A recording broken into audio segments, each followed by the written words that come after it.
아삽의 시편이 시편 50편인데요. 이 아삽이라는 사람은 다윗 시대의 성가 대장입니다. 그런데 이 찬양을 통해서 하나님의 말씀을 예언한 찬양 예언자입니다.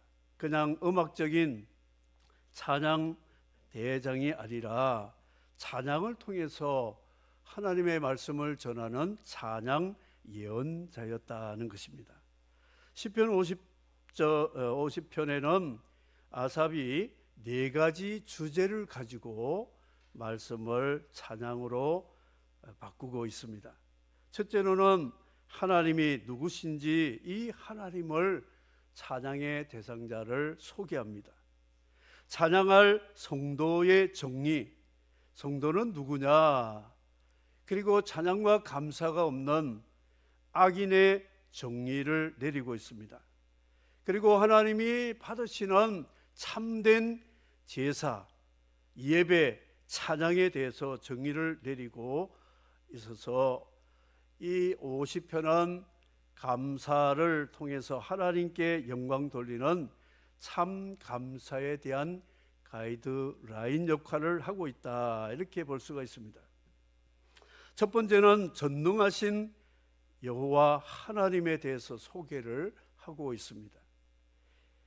엘사다이라고 하는 말은, 엘은 하나님, 샤다이라는 말은 지칠 줄 모르고 지원하는 은혜를 말하고 있습니다. 그래서 유대인들이 하나님을 찬양하고 기도할 때 엘사다이 하나님을 찾고 기도합니다. 하나님의 은혜는 우리에게 지칠 줄 모르고 은혜를 베푸시는 바로 그것을 전능하신 하나님이라고 말씀합니다. 그리고 야훼라고 하는 여호와는 자연과 역사와 성경을 통해서 자기를 계시해 주시는 스스로 계신 하나님을 여호와라고 그럽니다. 누구의 창조, 피조 그렇게 관계에서 나온 분이 아니라 스스로 존재하시는 참신을 여호와라고 말하고 있습니다. 그리고 엘로힘이라는 말은 성부, 성자, 성령 삼위일체 복수로 말씀을 하고 있습니다. 그래서 우리는 이 하나님의 이름을 알고 감사하고 찬양해야 된다. 하나님을 찬양과 감사의 대상을 모르고 감사하는 것은 일반 은총의 이교도들도 얼마든지 감사하고 있다. 알지 못하는 신과 귀신과 우상과 여러 가지 미신적인 제사를 하고 있습니다.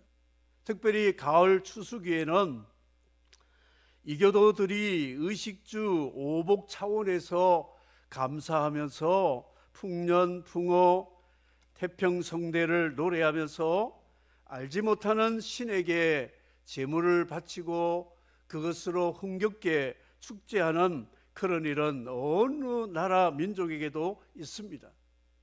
그런데 오늘 기독교 성경에 말씀하는 감사는 감사의 대상자를 똑똑히 알고 감사해라, 이게 말씀이죠.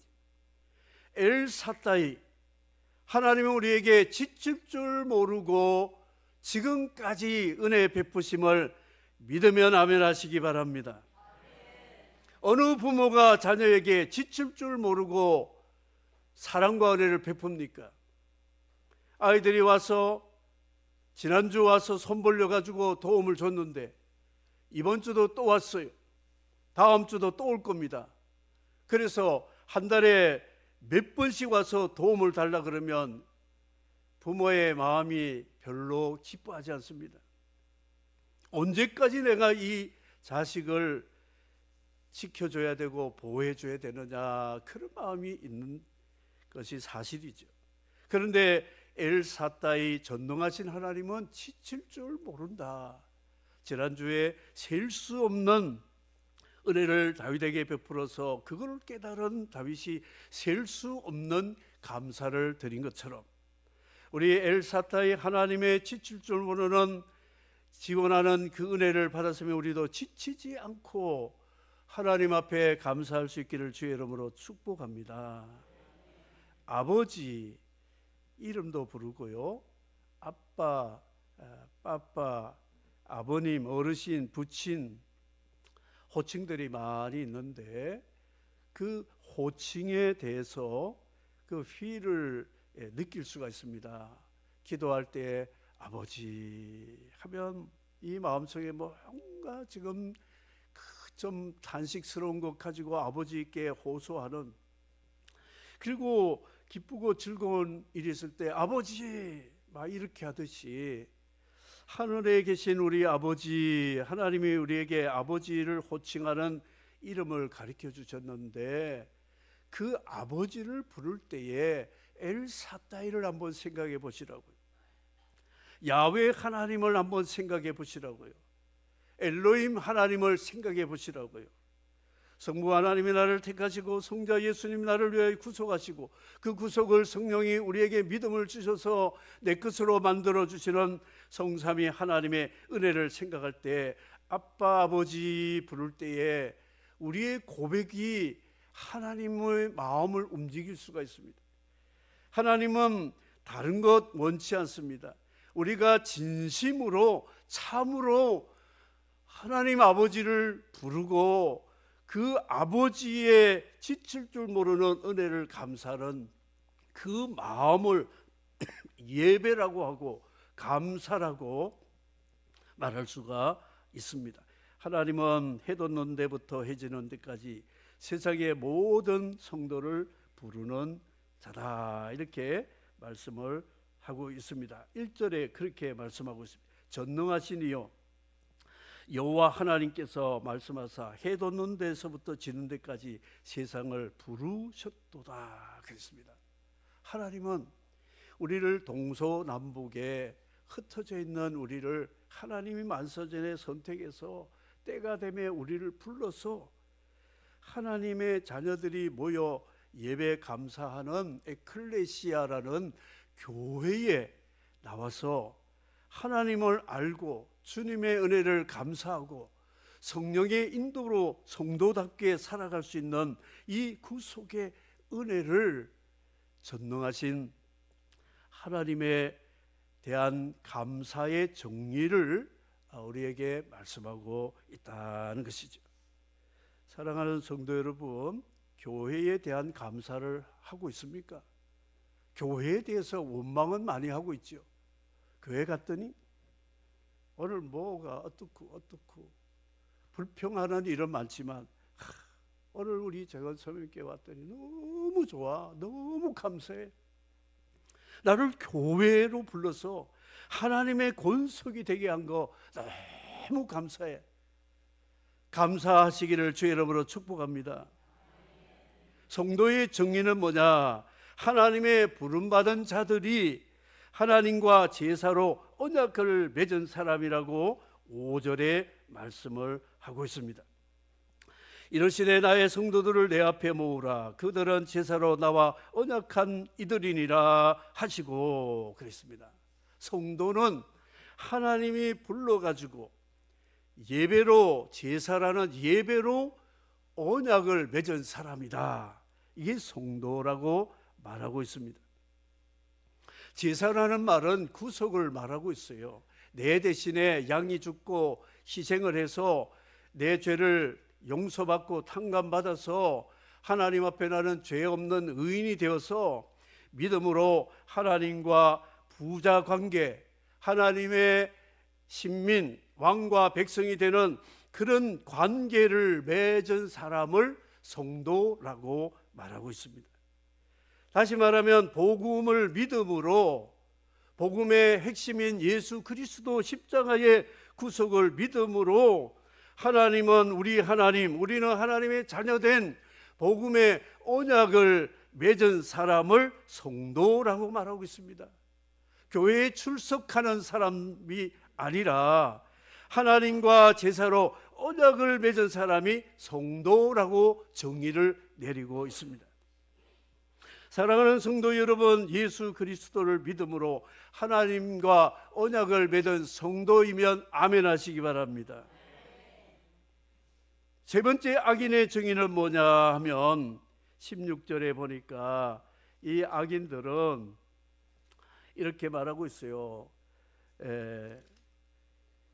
악인에게 하나님이 이르시되 내가 어찌하여 내 율례를 전하며 내 언약을 내 앞에 두느냐. 네가 교훈을 미워하고 내 말을 내 뒤로 던지고 도둑을 본즉 연합하고 간음하는 자와 동료가 되고 내 입을 악에서 내어주고 내 혀로 거짓을 꾸미며 앉아서 형제를 공박하고 내 어머니의 아들들을 비방하는도다.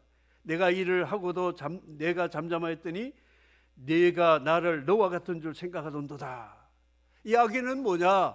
하나님과 제사하지 않는 사람, 하나님과 언약이 없는 사람이, 예수 그리스도의 복음을 믿지 않는 사람이죠. 그래서 하나님 말씀을, 교훈을 싫어하고 말씀을 귓등으로 넘어가고 흘러버리고, 그리고 하나님의 백성들이 모여서 예배하고 성도에 교제하고 감사하고 헌신하는 것을 보기 싫어하는 사람들이라고 말하고 있습니다. 도적을 보면 짝을 맺고 간음하는 자와 동료가 되고 거짓말하는 사람의 친구가 되고 하나님의 의로운 사람들을 비방하는데 이골이 난 사람들을 악인이라고 말씀하는데 시편 1편이 바로 그것을 악인은 의인의 회중에 들지 못한다 그랬습니다. 여러분, 말씀 듣기 싫어하면 악인이 될 가능성이 많습니다. 예배드리기 싫어하는 사람은 악인이 될 시초가 되고 있습니다. 하나님을 가까이 하기를 싫어한다면 악인이 될 수 있다는 것을 말씀하므로 시편 1편은 나는 죄인과 악인과 오만한 자와 함께 하지 않겠다, 길도 걷지 않겠다, 그 자리에도 같이 앉지 않겠다. 그게 바로 복 있는 사람, 성도의 정의를 말하고 있습니다. 참으로 이 마지막 때는 하늘이라 그러면 다수가 아니요 저건 땅이요 그러면 땅이 돼버린 거예요. 땅을 가지고 이건 땅입니다 하면 다수가 힘 있는 사람이 아니요 이거는 하늘이요 그러면 하늘이 돼버려요. 이거는 천벌받을 죄악입니다. 하늘은 하늘이고 땅은 땅이지. 의를 의라고 말하는데 아니라고 그러고 죄를 죄라고 말하는데 아니라 그러면 이거는 하나님의 징벌받을 징조라고 하는 것이 이 땅에 일어나고 있는 기괴한 일이라는 것을 여러분 기억하시기 바랍니다.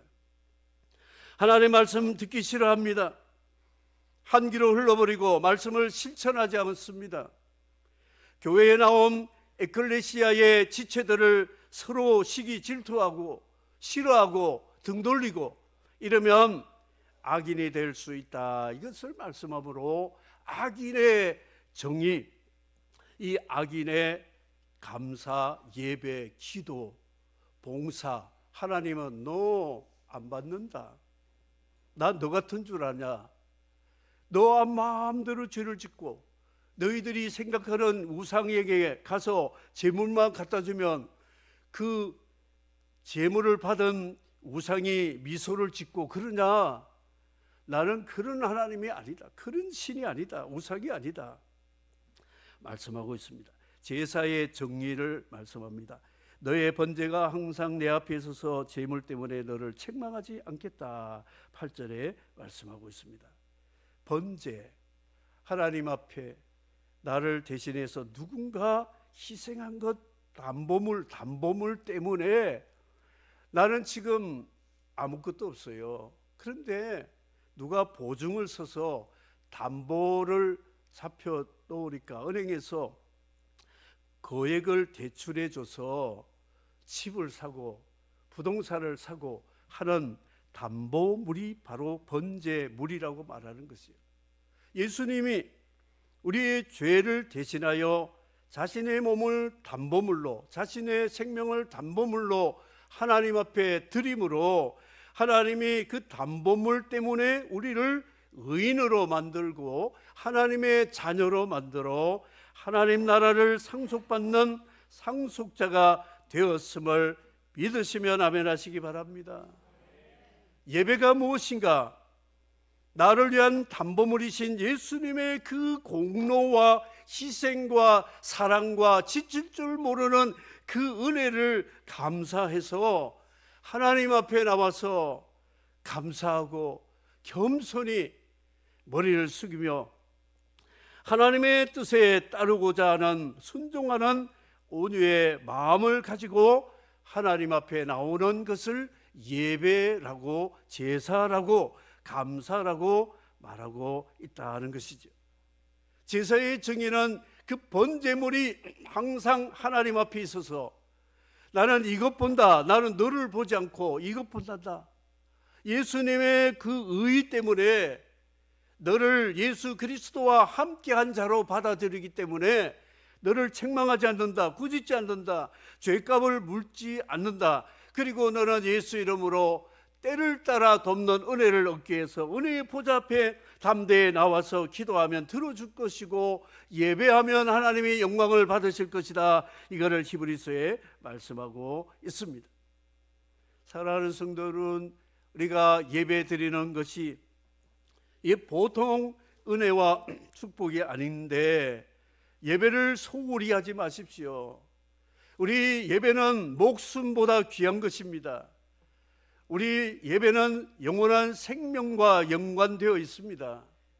그래서 감사하고 예배할 때에 두렵고 떨리지만 감사와 감격으로 하나님 앞에 나와서 내 힘과 정성과 뜻과 모든 것을 다하여 하나님 앞에 예배하는 자를 신령과 진리로 예배하는 자다, 이렇게 말씀하고 있습니다. 지난주에 의령에 갔다 왔어요. 우리 허장로님, 신장로님 사시는 동네 갔다 왔는데 사방을 보니까 먹을 거 천지더라고요. 전부 먹을 거 있죠. 그래서 그 가져왔는데 장로님들 가정이 뭐 이것도 주고 저것도 했는데 여기 있잖아요. 여기 전부 호박도 있고 뭐가. 나는 머리털 나고 호박을 꽃 화분으로 화병으로 만드는 걸 처음 봤어요. 이 호박 뚜껑을 열어가지고 여기다 다 꽃을 다 했잖아요. 놀래서 와, 나는 유리병 화병만 꽃병인 줄 알았는데 호박이 화병이 된 것 보고 내가 놀래서 이런 작품이 어디서 나왔냐. 하씨가 되는 우리 권사님이 그 부산에서 최고의 꽃꽂이 선생님이거든요. 자랑을 안 해서 그렇지 우리 서명교회 유명한 사람 많습니다. 어떻게 머리가 저렇게 돌아갈까? 호박을 가지고 하나님 강단에 화병으로 만들다니. 감사하는 마음은요 생각이 좀 다른 것 같아요. 이것도 저것도 생각을 하는데 이 감사로 제사를 드리는 자가 나와 언약을 맺었다, 이렇게 말씀하고 있습니다. 저 호박씨 하나 가지고요 구덩이 깊이 파가지고 2포기 심었는데 의장님이 그러시더라고요. 이 호박이요 뭐 30몇 개인가 뭐 숫자는 모르는데 막 하여튼 얼마나 많이 생겼는지 이 속에 또 호박씨가 얼마나 많습니까? 그래서 나는 감사했어요. 와, 하나님 대단하시다. 전능하신 하나님 진짜 대단하시다. 이 하나 가지고 호박을 수십 개를 만들다니 놀란 거예요. 전 또 감사했어요. 왜 감사하냐? 저는 땅 한 평 없거든요. 집도 절도 없어요. 아무것도 없는데 절이란 말은 취소. 그런데 의령만 가면 내 밭같이 그냥 다 주워올 수 있는 거예요. 농사 안 해도 다 가질 수 있어요. 가져가래요. 그러니까 얼마나 감사합니까? 예. 감사할 것 찾으면 정말 감사할 게 너무 많다는 거예요.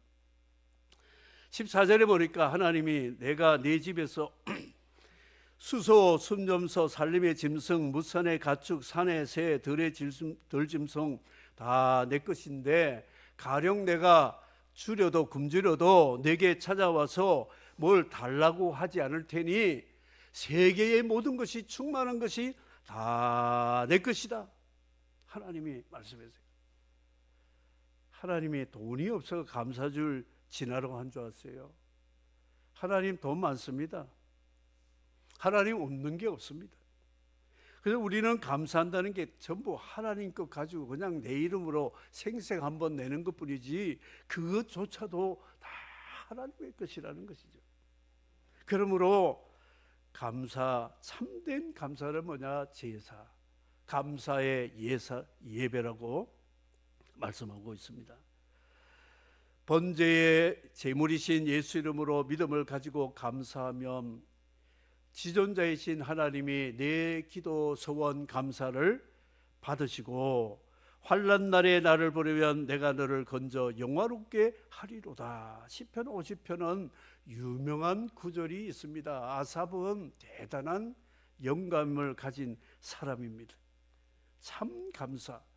십계명으로 의를 성취할 수 없는 아담의 후손들에게 예수님이 십자가로 십계명을 완성해서 나만 믿어라, 나만 바라봐라, 나의 손만 붙잡아라 하면 예수님이 가지신 그 의를 우리에게 전가시켜서 우리를 예수님처럼 십계명을 완성한, 십자가로 완성한 하나님 앞에 의인으로 만들어 주시는 것이 번제의 의미고 감사의 제사의 의미가 됨을 믿으시기를 바랍니다.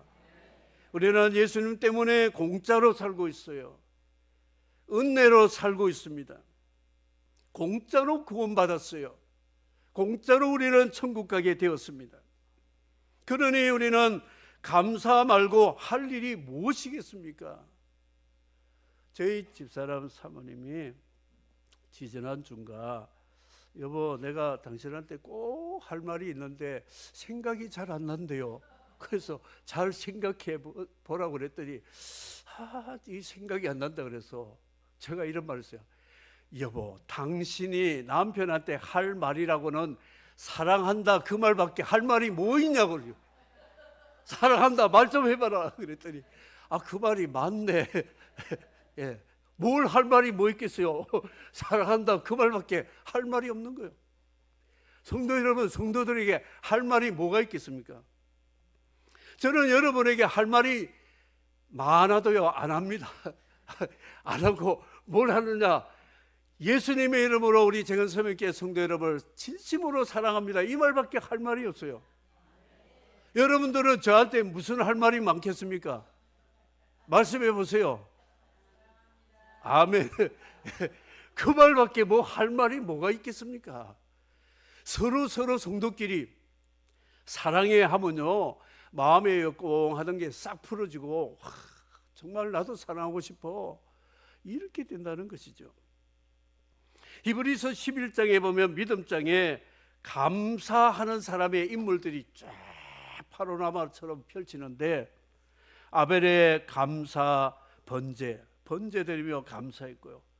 에녹은 하나님과 동행함을 감사했고 노아는 홍수 때에 방주에서 구원하심을 감사했고 아브라함은 수천 수만 사람 가운데 하나님이 나를 택해서 불러주신 것 감사했고 사라는 90세의 남편은 100세의 아들 낳게 해주신 것 감사하고 이삭은 100배의 농사의 복을 감사했고 야곱은 아들 요셉 잃었는데 부활해서 애굽의 총리가 되어 가족을 살린 것을 생각할 때 감사했고 요셉은 노예의 종이 되었지만 애굽의 총리가 되어서 수많은 사람과 가족을 먹여 살리는 것을 감사했고 모세는 출애굽에서 노예된 자기 백성을 구출한 것을 감사했고 기드온과 바락과 삼손 사사들 승리한 일들, 다윗의 목동 다윗이 이스라엘의 왕이 된 것, 사무엘이 에베네셀의 감사, 선지자들의 감사, 이 일을 다 말하려면 시간이 부족하다. 히브리서 11장 32절에 말하고 있습니다. 히브리서 11장에 나오는 인물 중에 원망했다는 말이 단어만 나오면 저 오늘 떡 2개 드리겠습니다. 오늘 떡 준다니까 제발 찾아보세요. 한 사람도 원망 불평한 사람이 없어요. 전부 감사하는 사람. 믿음은 한마디로 감사하는 자예요. 감사.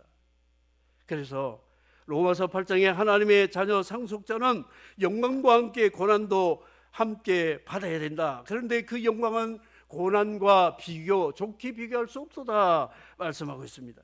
이마트에 가면 업어주는 상품 있잖아요. 본 상품에다가 이제 시간이 얼마 안 남은 거 딱 업어가지고 테이프로 돌돌 감아가지고 주잖아요. 근데 가격은 더 싸요. 하나님이 우리에게 영광을 주시기 위해서 고난을 업어가지고 주는 거예요. 끼워가지고 주는 상품이라고. 그러면 그것도 뭐냐? 선물이잖아요. 그냥 따로 살려면 그것도 비싼 겁니다. 그런데 업어주잖아요. 이게 하나님의 선물. 그래서 고난도 하나님이 주신 선물이다 생각하고 아플 때, 힘들 때, 어려움을 당할 때 하나님 이 선물, 고난 선물 주시니 감사합니다. 질병 선물 주시니 감사합니다. 가난 선물 주시니 감사합니다. 관계에서 어려움을 주심을 감사합니다. 감사해 보세요. 하나님은 이걸 업어준 상품보다도 더 가치 있게 주심을 믿으시기를 바랍니다. 마지막으로 생활의 감사. 우리는 제사와 예배로 감사하는 것도 있지만 두 번째는 생활의 감사. 행위를 옳게 하는 자에게 구원을 보이리라 23절에 말씀했습니다. 감사로 제사를 드리고 행위를 옳게 하는 자에게 하나님의 구원을 보이리라 이렇게 말씀했습니다. 감사 제사 따로, 생활 감사 따로 아닙니다. 함께 묶여져 있다. 업어 놓은 상품과 같습니다. 그래서 분리가 될 수 없다는 것이죠. 하나님은 이 두 가지 감사를 드린 사람은 언약의 백성으로 생각하고 구원을 내게 보여줄 것이고, 환난을 당할 때에 나를 찾으면 내가 너를 구원해서 영화롭게 하리라 말씀을 하고 있습니다. 하나님이 내 기도를 들어주신 것처럼 그 놀라운 은혜가 어디 있겠습니까? 하나님이 내게 지치지 않고 은혜를 베풀어 주신 지금까지 은혜를 생각해 보면 감사하지 아니할 일이 어디에 있겠습니까? 찾아봐도 없을 거예요. 싱거운 감사가 뭐냐면 고난 없는 감사입니다. 한 해 동안에 아무 일도 없이 지나게 됨을 감사합니다. 왜 한 해 동안에 아무 일도 일어나지 않을까요? 일이 일어나야 됩니다. 사건 사고가 일어나야 되는 거예요. 그래야 그 가운데서 우리 신앙이 성숙되고 익어가고 아름다운 열매가 되는 것이지, 아무 일도 일어나지 않으면 그 뭐 심심해서 어떻게 먹어요? 앙코 없는 찐빵 같은 거요, 소금 없는 흰자매와 같은 거요. 고난이 감사라고 하는 것, 우리 그리스도인들의 감사는 싱거운 감사가 아니로 고상한 감사입니다. 고난 속에도 감사하고 환난과 핍박 속에도 감사하는, 이게 십자가를 통해서 여과시킨 감사를 해보세요. 감사 아니할 것이 하나도 없다는 것이죠. 유대인 탈무드에 보면 세상에서 가장 현명한 사람은 모든 사람에게 늘 배우는 사람이다. 나보다 못한 사람에게도 배울 게 많아요. 나보다 잘난 사람에게도 배울 거 조금 있습니다. 나하고 비슷한 사람도 배울 게 참 많습니다. 그런 사람이 지혜로운 현명한 사람이고, 이 세상에서 가장 강한 사람은 누구냐? 남을 싸워서 이기고 발로 누른 사람이 아니라 자기를 이기는 사람이 강한 사람이다. 이 세상에서 가장 부유한 사람은 누구냐? 자기 가진 것을 만족하고 감사하는 사람이다. 감사하는 사람이 세상에서 가장 부유하고 부자라고 탈무드에 말씀하고 있습니다. 우리는 큰 일만 감사하지 말고 사소하고 작은 것부터 감사하는 습관을 길러야 됩니다. 1미7근 쌀 한 톨 만드는데 7근의 땀이 흘려져야 된다고 합니다. 그리고 빵 하나 만들기 위해서 15가지 공정이 들어갑니다. 밀을 심고 수확을 해서 그 공정을 거쳐 가루를 만들면 제빵사가 반죽을 하고 그것을 또 모양을 내고 오븐에 굽고 여러 가지 하는데 15과정을 거쳐야 빵 하나를 먹을 수 있답니다. 그래서 여러분, 우리 성가대원 가운데도 제빵사 있잖아요. 빵 먹을 때마다 감사하십시오. 이야, 이 15공정을 거친 게 내 입에 들어오구나. 그 감사요, 이게 하나님께 하는 감사입니다. 사람에게 하는 게 감사가 포함되지만 진실한 감사가 이렇게 이런 힘든 과정에서 나에게 주신 거 감사할 수 있어야 된다는 거예요. 미국의 초등학교 교과서에 실린 이야기인데, 독일의 전쟁으로 기근이 나서 아이들이 굶으니까 부자가 자기 곳간을 열어가지고 매일 빵 하나씩 크게 만들어서 세 끼 먹을 수 있는 만큼의 빵을, 애들이 한 20명 되는데 하인들에게 시켜서 20개 빵을 만들어 그랬어요. 그래서 종을 치면 빵 타러 아이들이 와 모이는데 서로 큰 거 가지려고, 그 저울에 달았기 때문에 빵이 그 비슷하거든요. 근데 더 큰 거 가지려고 땡기고 싸우면서 가는데, 한 소녀가 제일 뒤에 있다가 다 가지고 나면 마지막 20번째 빵, 작아 보이고 뭐 손때 묻은 그 빵을 가지고 가슴에 품고 주인 어르신한테 와서 이 빵을 주셔서 고맙습니다 뜻이 인사하고 돌아가는 거예요. 이 애를 지켜보니까 늘 마지막에 마지막 빵을 가져가는 것을 보고 그 하인에게 특별 빵을 만들려고 그랬어요. 그런데 어느 날 마지막 빵을 이제 가졌는데 집에 와서 어머니하고 나누어 쪼개서 보니까 은하가 6개 들었대요. 그래 어머니가 큰일 났구나, 이 주인이 빵 만들다가 실수한 것 같으니까 당장 빨리 갖다 줘라. 그래서 이 빵을 배고픈데도 참고 주인의 집에 가서, 주인 어르신님, 오늘 이 빵에 은하가 6개나 나왔는데 이게 잘못된 것 같아요. 우리 엄마가 돌려주러 왔어요. 했더니 아니야, 그건 너의 거야. 너 빵을 가질 때도 늘 나에게 와서 감사하는 너를 보고 내가 너 엄마와 너에게 특별히 은하 6개 넣은 선물이니까 이 빵은 네 것이고 은하도 네 것이란다. 아멘도 안 하시네. 그 빵 안 먹어봤어요? 예, 하나님의 이런 멋진 분이에요. 예. 감사하면요, 감사하는 밥그릇에 여러분 다이아 반지도 들어갈 수도 있습니다. 예. 감사하면요 더 감사할 일을 하나님 주시는 거예요. 욕심 부리고 먼저 가지려고 아웅다웅하고, 감사 좀 해야 돼. 감사로 제사를 드리는 자가 하나님을 영화롭게 하나니 그랬습니다. 하나님 앞에 감사. 여러분, 우리 서문교회 성도 여러분, 이 자리에 나오신 여러분, 영상 예배 드린 자들이 참 감사 드려보세요. 하나님 기뻐하시고 하나님이 여러분 삶 속에 더 귀한 감사의 내용물로 채워서 감사함이 주님 앞에 서는 그날까지 연장되고 계속되는 지칠 줄 모르는 하나님의 은혜가 저와 여러분에게 있기를 주 이름으로 축복합니다. 참 감사하는 감사의 제사, 감사의 생활로 하나님을 영화롭게 하고 우리 모두가 부요한 감사의 삶을 살기를 주의 이름으로 축복합니다. 아멘. 주 하나님, 독생자 아낌없이 우리를 위해 보내주셨네. 십자가에 피 흘려 내 모든 죄를 대속하셨네. 주님의 높고 위대하심을 내 영혼이 찬양하네. 주님의 높고 위대하심을 내 영혼이 찬양하네.